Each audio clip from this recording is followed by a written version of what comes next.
Hey everybody, this is Munson Steve. We have giants in our industry here at Star Studio, but when it comes to the individuals who've taught generations of actors, introduced them to a occupied location in Hollywood that clearly was not inviting Black African Americans to come.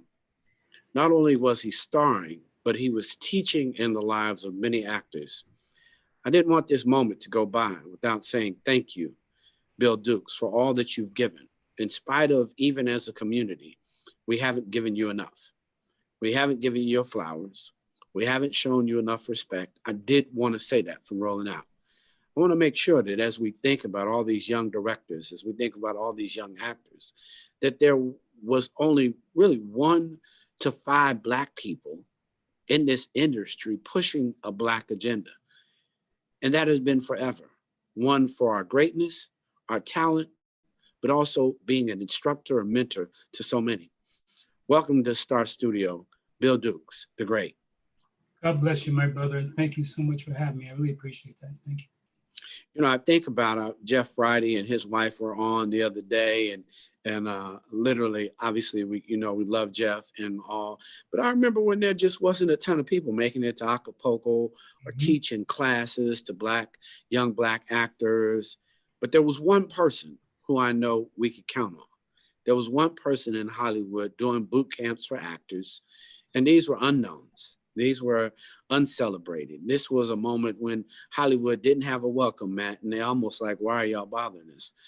Can you shed your light on your journey as a Black actor, and obviously an actor class, but just shed the light for those, just give them an idea, a glimpse on what the walk has been like for you to be the only on screen, but at the same time, why have you been so committed to our community, to giving us gifts and growing gifts in so many? Well, thank you for that question. My journey has been challenging. I came up during segregation. I was born in 1943. I saw some interesting things in terms of race, etc., but also some good people, Black and white, that helped me throughout my career. So it's been difficult because, I'm tall, I'm dark, and so, you're not thought of as a leading man or anything in those days. And so I try to be as discreet as possible, taking the roles that I felt I could play. And I did some family things like Palmerstown, USA, and other things where I was more family oriented, but I was considered a certain way because of how I looked. And it's not been an easy journey, but at the same time, I think it's been a blessed journey. I like passing on to young people as much as I can nuggets of information that can help them get through some of the challenges they're going to face. As you well know, and I know, this is a business of rejection. And people say, well, get over it, no big deal. No. After a certain number of rejections, you take it personally, and it creates pain. And for a while, I was on drugs and alcohol because that's how I dealt with my pain. But luckily, I found transcendental meditation, and I haven't touched drugs since that time. It's been like many, many, many, many years. And I think everybody has to find something that heals them, because it's not, even if you're successful in this industry, you're successful one day, and then if your last 2 films are not a hit, unless you're a few names, you don't get a third chance. So it's a great industry because we love what we do, but it's called show business, and you have to understand it's a business. But you had a huge moments in television. Clearly, you're self-aware, so it's not like you don't know that you're tall, but you've stood tall in an industry that wanted most Black people to shrink and skin and grin. I mean, you could have become a comedian. You could.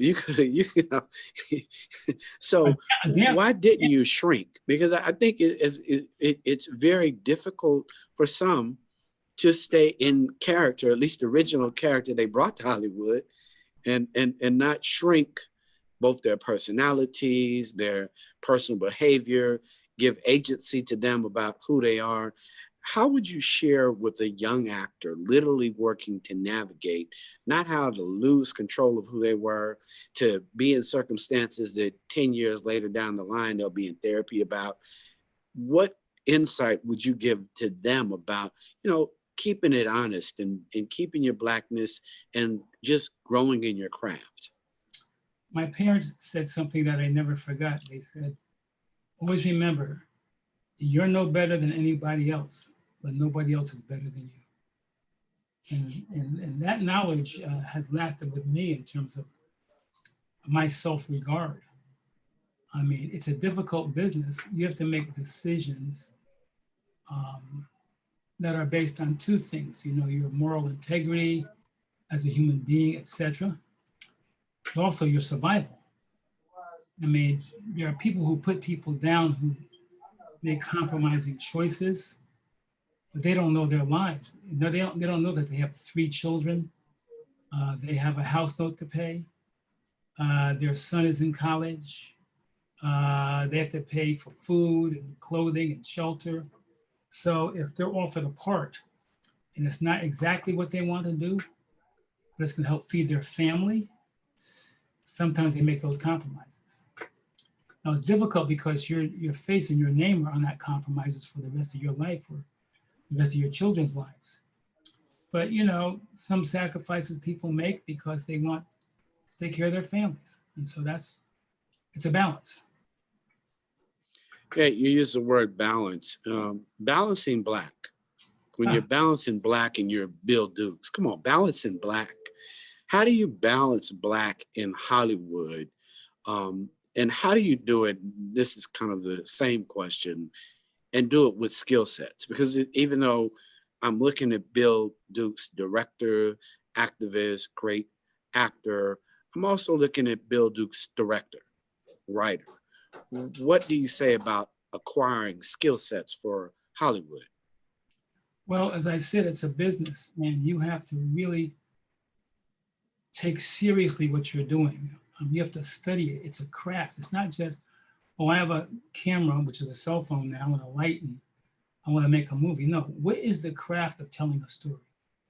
What is a story arc, beginning, middle, and end? What are character arcs, beginning, middle, and end? All of those things are, people don't want to, it's like a pastor friend told me one time during Sunday morning, one sermon, he said, everybody who wants to go to heaven, stand up and say hallelujah. Everybody stood up. He had to come up after fire. Okay, calm down, calm down, calm down. Everybody who wants to die, stand up and say hallelujah. Nobody stood up. So I have a third question for you. How are you going to get to heaven if you don't die? Right. So everybody wants to go to heaven, but to pay the price for heaven, all those times that your friends are out partying and you're in writing or reading a book about your craft or studying, and they're out there having fun, you should see that what you're preparing to do is not play checkers in a chess game, but chess. So that when you accomplish something, it's not a party, it's a celebration, because you've accomplished something. And so I would say to young people coming to the business, take it seriously. It's a craft, whether it's acting, whether it's directing, writing, study what you're doing as a craft. Directing is a 2-part craft. One, it is a creative process, and you work with the writer and you work with the producer to come up with a vision you have to translate to sometimes many, many, many people, many staff and crew and cast. And that's one thing, giving your vision. Second part is management. Directors have to manage, and that's why I talk about the business. You have to manage 3 things: time, people, and money. You can be the brightest guy out there, but if you cannot manage time, people, and money, you ain't gonna work. I thank you for that, because have always admired the fact that you took time and poured into generations of actors. When you think about your current film, obviously we got the call at rolling out and we're ecstatic. At least I'm ecstatic. I'm, you know, in terms of seeing a brother that I admire and have always admired. You know, when somebody says black, I'm black like my uncle. Like, you know, at the end of the day, you know, purple black that, you know, I used to tell my uncle I needed purple lips because he was so black. He had purple lips and all the ladies loved him.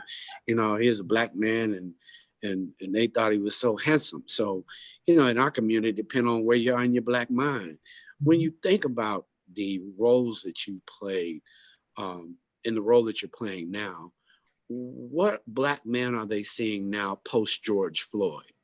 When they see you as an actor now, what do they see that's different from when you first got in this business? I think they see more of the human being. I like to make sure they see more because, you know, if they judge us based on how we look, they know nothing about us, very little. But if they judge us by who we are, that's a whole different situation. And to know who we are, they have to know us, which means they have to relate to us, we have to relate to them. We have to begin to respect each other as human beings. We cannot continue to be divided because what are we leaving our children? I mean, if we think about it, what are we leaving our children? Are we leaving them any hope? No. We're playing these stupid, foolish, well, you know, I don't like who you vote for. Okay. You may not agree with who I voted for. I don't have to hate you because you voted for that person. You know, it's like, are we leaving our children any hope? That's the real issue. And are we taking a responsibility for that? And right now, I don't see that happening. Yeah, I hate to say it, but we're like sociopathic narcissists. We have these little arguments that we have, debates, and there's no such thing as global warming. There's no such thing as racism. There's no such thing as political division as we're dividing. There's something very foolish about that and irresponsible. You know, in your city, I thought about you the other day. Obviously, one of my mentors from afar and close, because you've always been kind when you own a black media company, black-owned media company. You've always come, you've always spoken with us.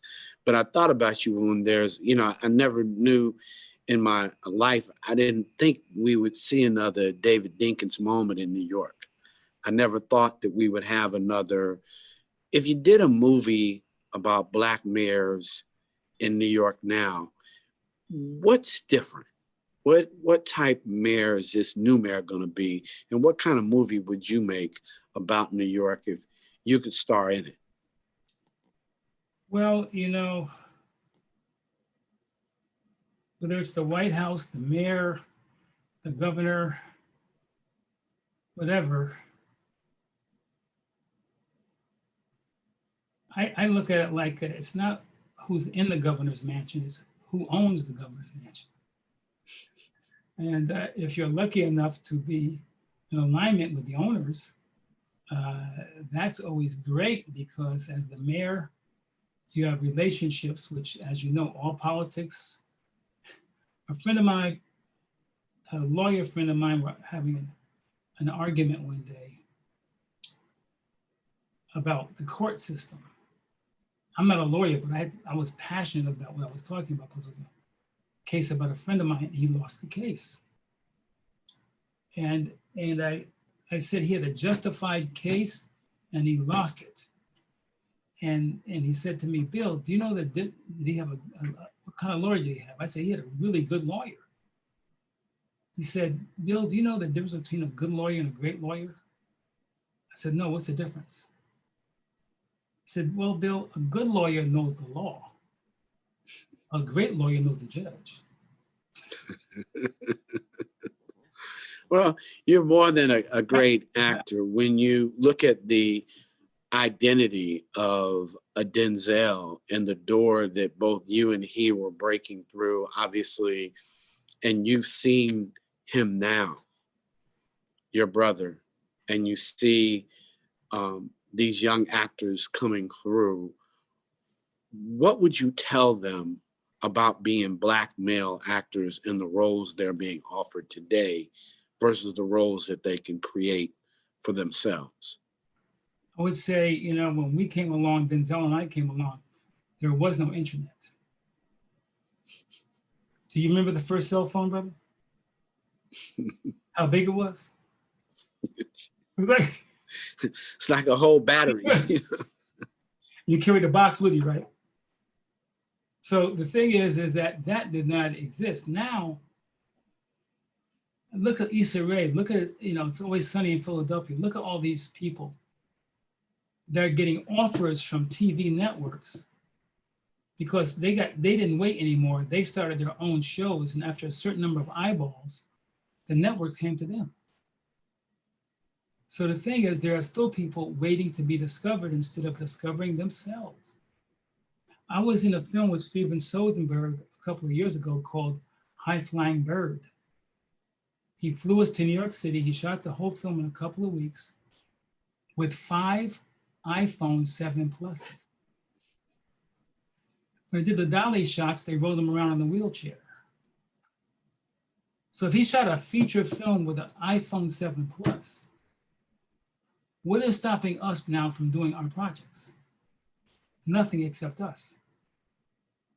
So I hope that we start to understand, not waiting to be discovered, discover ourselves so that we can use that as leverage when we make a deal with somebody.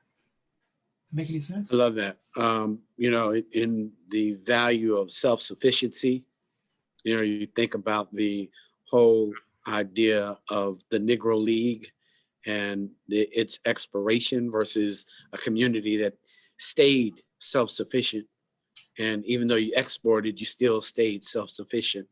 I think that's the, you know, I think we've got a platform consideration we need to think about, obviously our own platforms, and those are new and different.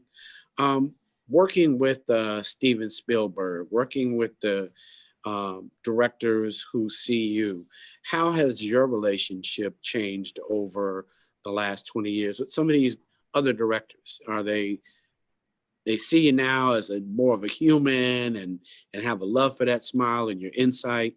What's that like? Well, some of it's changed, some of it hasn't, but there have been a lot of good people in my life, Black and white, Asian, Hispanic, whatever, who appreciated me as a talent, and I showed my mutual respect back to them. Some of us have collaborated on things, but there are a lot of people who hold their success to their vest, you know? They don't want to share. So there are different kinds of people, but I've been fortunate to meet a lot of good people who are collaborators and want to work with me. So that's been a joy. Yeah, I've noticed that when you think about our images on television, they're moving, but what images are still missing that are in your mind and heart need to be more visible? We clearly are going to get tons of crime. They obviously are looking at who would think Dick Gregory gets his own documentary, but like I was sharing with a couple of people that are still living giants, and I'm like, can we give them the movie while they can see it? Can they get the movie while they're here? You know, can you get it at 75? Can we give Andy Young his movie now? Can we have the Jesse Jackson movie now? You know, versus waiting. Why must giants wait? Black giants in particular, and even for Bill Duke. Should that be a call for Black Hollywood to say, look, living giants deserve love now? I agree with you 1,000%. There are people now, I mean, Sidney Poitier is still living, thank God.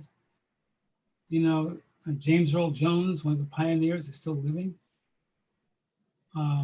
Unfortunately, we lost Clarence Williams III. Something should be done in his life.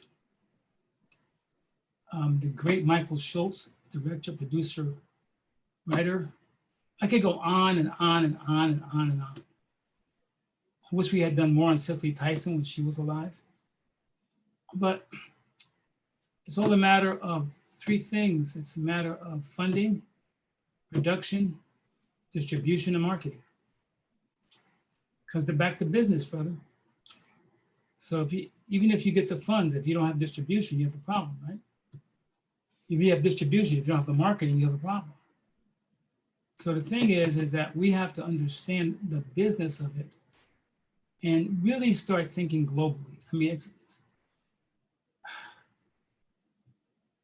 when I was directing the cemetery club, we went around the whole country marketing. And it's about 3 women, Jewish ladies, that formed a club because all 3 of their husbands died. So they have a mourning club called the Cemetery Club. It was a play on Off-Broadway, a great play. It was brought to me and I loved it because it talked about how to deal with death. And I had deaths in my family and I understood it. Every single place I went, almost, without exception, I was asked this question and given the same answer. Mr. Duke, with all due respect, we love your movie, but why did you direct a movie about 3 white women? I said, well, because I've had deaths in my family and they're mourning, and I love the way they dealt with the death process. He said, yeah, but you know, these are 3 white Jewish women.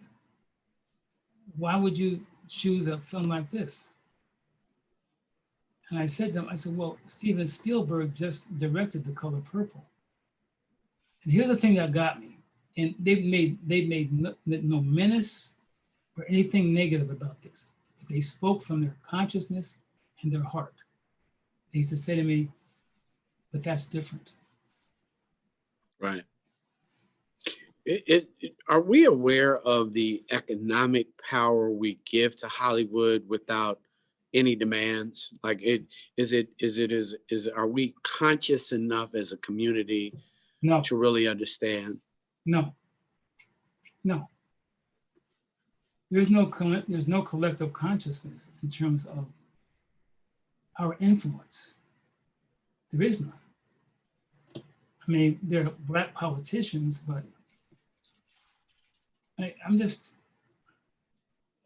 we have to do better. Because, you know, between the COVID, the economy, the political divisions, we're being separated.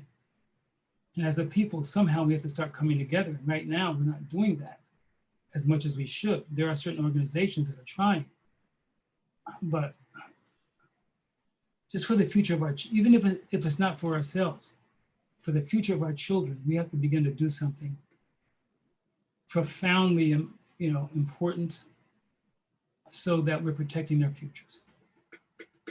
Yeah, I've said often there just is not a scoreboard, and we need a scoreboard that we really can. Obviously, COVID. I'm happy to see you and any member of my community. Obviously, tomorrow's my birthday, so I'll be all of 60. Thank you, brother. And my friends were teasing me the first year. You know, I just was basically Zooming and clearly exercising and changed my diet and lost 30 pounds and reset. I'm like, I'm not certain you guys can see that we all didn't reset together. That's right. This was a moment of reset. It was a design reset. We could have all decided to lose 10 pounds together. The whole community could have lost 10 pounds. Right. What movie is that? What's the title of the movie that keeps us from wanting to have collective consciousness? Is that a sci-fi movie? Is that what we believe it is? It's a sci-fi movie that, you know, the other folk have had movies where they had glasses on and all. If they had on the glasses, they could see different messages. And what message are we missing? Do we need it? I'm not certain. You know, with COVID, they've come up with enough issues, but why don't we see how a collective conscious only benefits all of us? That's a powerful question. And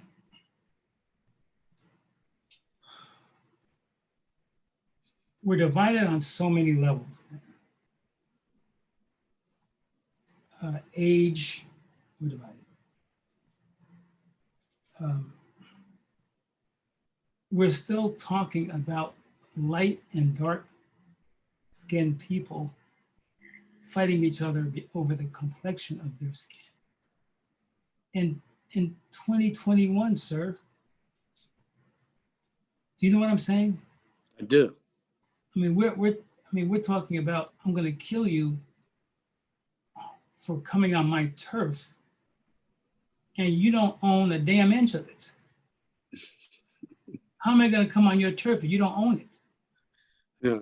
It's funny you should say that. I was talking to a friend of mine, and he was talking about, well, 500 people have made it to the moon, only one black person so far, and they don't know that there's mass transit going up to the moon now, and we're not going to own anything up there. So whose turf are they going to be on when they get there, or allow us to come up? So, or don't allow us to come up, So I think those. I'm just hoping there's some black Martians.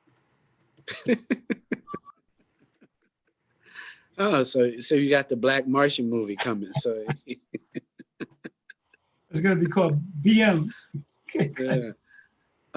What do you enjoy about writing and what should young filmmakers understand the importance of writing and writing black characters?